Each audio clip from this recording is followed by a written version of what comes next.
Assalamualaikum, selamat pagi dan salam hormat untuk Ibu dosen dan teman-teman semua. Kami dari kelompok 3 Sistem Informasi Akuntansi akan membawakan bab 9 mengenai enkripsi. Sebelumnya mari saya perkenalkan kepada anggota kelompok kami. Yang pertama ada saya sendiri, Bagus Andika, dan teman kita Aprilda Aryana Sianturi, kemudian Atika Larsati, dan Vina Renata. Nah, pada bab 9 mengenai enkripsi ini ada 7 subbab yang akan kita bahas. Yang pertama ada faktor-faktor yang memengaruhi kekuatan enkripsi. Kedua ada jenis-jenis sistem enkripsi, 3 tentang hashing, 4 tanda tangan digital, 5 sertifikat digital dan infrastruktur kunci publik, 6 virtual private network, dan yang terakhir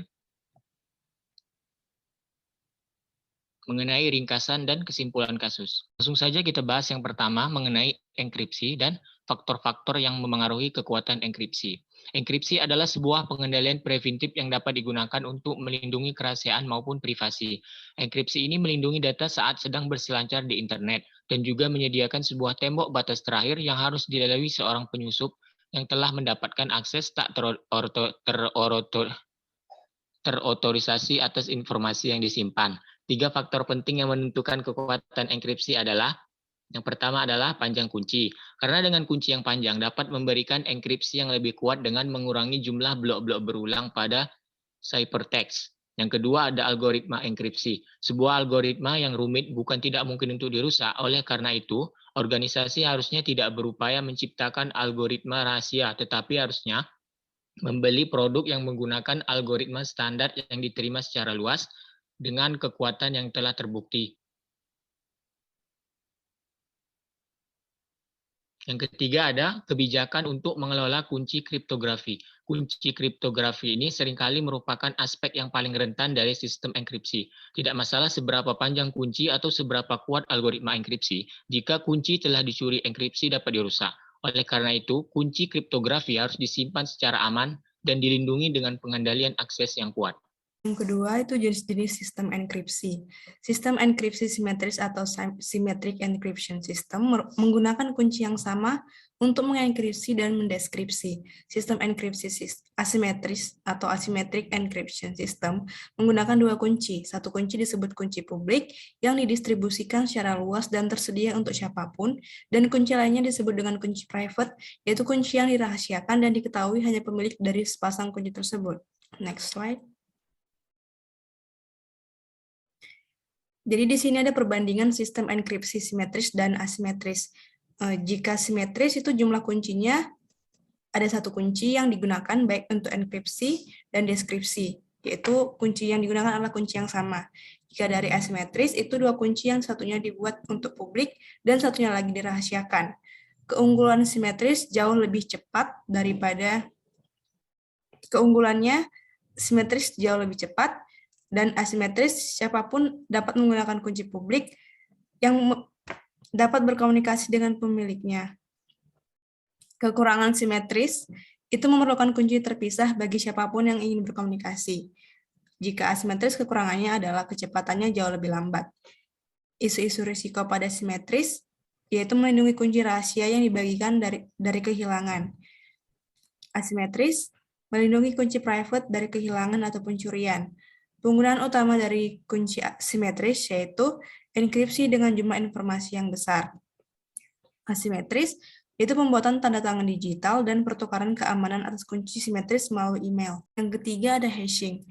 Hashing adalah proses mengubah plain text dengan segala ukuran dan menciptakan sebuah kode singkat yang disebut hash.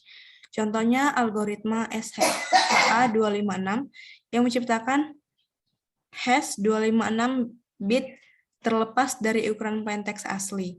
Hashing berbeda dengan enkripsi, di mana enkripsi selalu menghasilkan ciphertext dengan ukuran yang sama dengan plain text asli, tapi hashing selalu menghasilkan hash yang panjangnya tetap tanpa melihat ukuran plain text asli. Perbedaan keduanya adalah teks yang dienkripsi dapat dienkripsi, tetapi hash tidak mungkin diubah kembali menjadi plain text asli. Oleh karena itu, mengirimkan hash kepada seseorang bukanlah cara untuk melindungi kerahasiaan atau privacy, karena penerima tidak pernah dapat memulihkan segala informasi dari hash. Selanjutnya ada yang keempat, ada tanda tangan digital. Pokok penting transaksi bisnis adalah menciptakan persetujuan yang terikat secara hukum dan tidak ditolak secara unilateral oleh kedua belah pihak, yang dilakukan melalui penandatanganan kontrak dan dokumen lain secara fisik. Pembuatan tanda tangan digital merupakan proses dengan dua langkah yang dokumennya terlebih dahulu menghasilkan sebuah hash dari dokumen dan kemudian menginskripsi hash tersebut menggunakan kunci private-nya. Hash terinskripsi yang dihasilkan merupakan sebuah tanda tangan digital memberikan penjaminan atas dua hal penting, yaitu bahwa salinan dokumen belum diubah dan siapa yang menciptakan versi asli dari dokumen. Dengan demikian, tanda tangan digital memberikan penjaminan bahwa seseorang tidak masuk ke dalam sebuah transaksi digital, serta kemudian mengelak bahwa mereka telah melakukannya dan menolak untuk memenuhi isi kontrak mereka.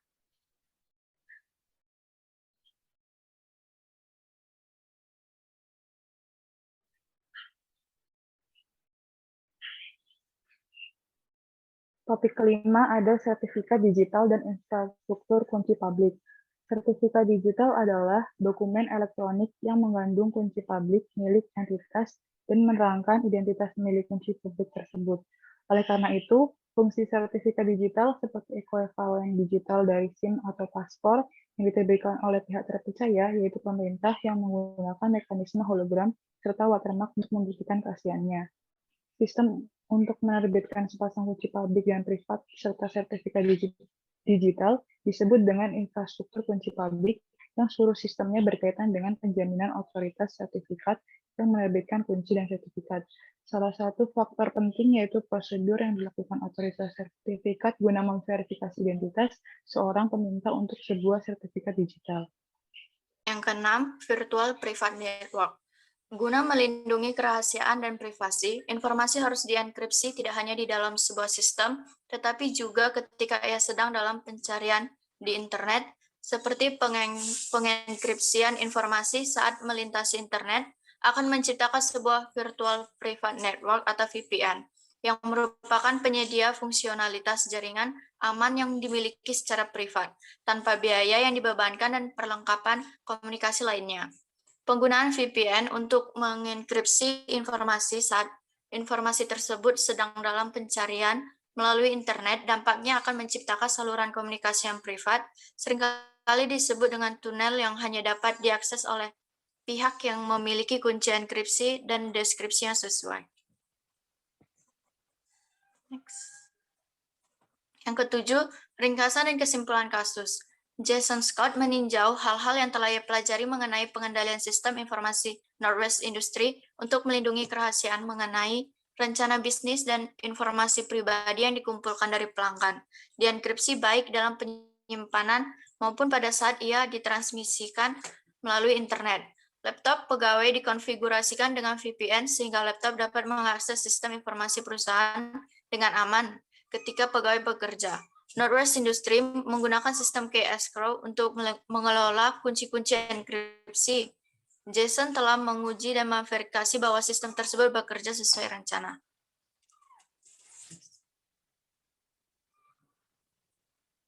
Demikian hasil presentasi kami. Jika ada pertanyaan, silakan dibuat di dalam kolom komentar. Terima kasih.